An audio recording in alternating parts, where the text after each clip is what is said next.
Tepat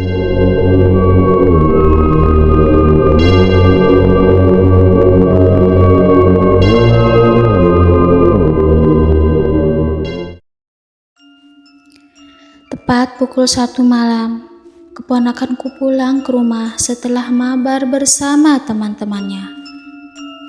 Setiap hari dia selalu pulang malam.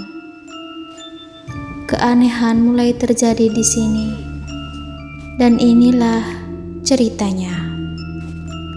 Rumahku masih terbilang asri, masih banyak pepohonan. Desaku termasuk desa terpelosok, walaupun desa terpelosok, tetapi desaku termasuk desa yang perkembangannya cepat.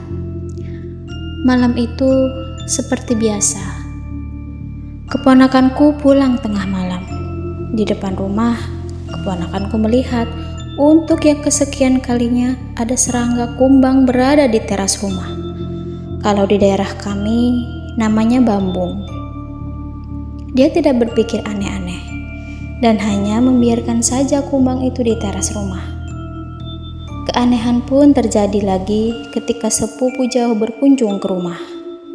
Dia berniat menginap beberapa hari di rumah. Sepupuku anaknya rajin ibadah, apalagi sholat malam. Dia tidak pernah ketinggalan. Pada malam kedua dia menginap, dia merasa agak aneh. Karena dia mendengar seperti ada yang melempar kerikil ke kaca jendela. Bukan hanya sekali, tapi berkali-kali. Tapi sepupuku menganggap itu hal yang biasa. Mungkin serangga atau apa yang menubruk kaca jendela. Sampai hari kelima, sepupuku menginap. Setiap malam dia mendengar hal yang sama. Karena merasa janggal, akhirnya dia menceritakan apa yang dia alami ketika bangun tengah malam. Aku pun sama. Menganggap itu mungkin binatang yang menubruk kaca atau cicak yang berjalan di kaca. Aku tidak menggubris cerita dari sepupuku. Tidak ada keanehan berarti. Semua berjalan seperti biasanya. Tapi suatu malam ketika ponakanku melihat kumbang di teras rumahku lagi, dia tiba-tiba mengambilnya dan memberitahu kepada ibuku bahwa setiap malam aku melihat kumbang ini. Ibuku sedikit curiga, kumbang ini berbeda seperti kumbang biasanya. Kalau aku melihat kumbang itu sama saja seperti kumbang-kumbang yang lain, tidak ada keanehan. Tetapi tidak dengan pendapat ibuku. Ibuku berkata ini seperti kumbang kiriman. Tapi ibuku juga masih menerka-nerka. Keanehan terus terjadi, tapi kami tidak menyadarinya. Kami selalu berpikir positif ketika mendengar suara-suara aneh. Mulai dari apa yang diceritakan sepupuku, dentuman di atas genteng, seperti ada petasan yang meledak, seperti ada barang-barang yang jatuh di atas genteng. Tapi aku dan ibuku tidak berpikir hal-hal yang aneh. 1 bulan kemudian, Allah pun memberi petunjuk kepadaku lewat mimpi. Aku selalu bermimpi aku diserang oleh seseorang yang aku kenal. Tapi aku hanya berpikir itu hanyalah kembang tidur dan tidak menghiraukan ihwal mimpi itu. Tetapi Allah Maha Baik. Mimpi itu selalu datang setiap hari dan membuatku merasa risih dengan apa yang aku mimpikan. Aku datang ke ketua di desaku karena aku merasa risih dengan mimpi itu. Niatnya hanya bertanya, ada apa dengan mimpi itu? Selalu datang setiap hari dan membuat aku menjadi risih. Dan betapa kagetnya aku mendengar ketua desa mengatakan, "Ya, mimpimu benar. Itu bukan sembarang mimpi." Aku hanya terdiam, belum mengerti dengan perkataan ketua.